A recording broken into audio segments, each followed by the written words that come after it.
Caro Giovannino, che c'è, che si dice? Lasciamo stare, tutte cose mi vanno male, tutte cose storte. Sogno l'uomo più sfortunato del mondo.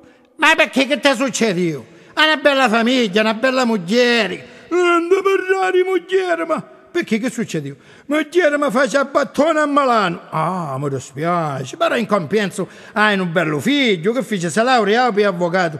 Azzamiri, che diventava omosessuale, si faccia che i marocchini. Ah, mi dispiace. E da figlia che tu avevi, cara bella, si stava laureando pure in filosofia. Azzamiri, pure io, sentivo. Diventai incinta e diventavo una ragazza madre, sogno sfortunato. Ma sì, ma che credi a queste cose? Pensa alla salute piuttosto. Ma quale salute che hai l'urciola? Hai un figo spappolato, hai la milza che non funziona, un cuore che poi è a 7,40 e da Samiri. E stamattina non solo, contrai pure a noi gatto nero.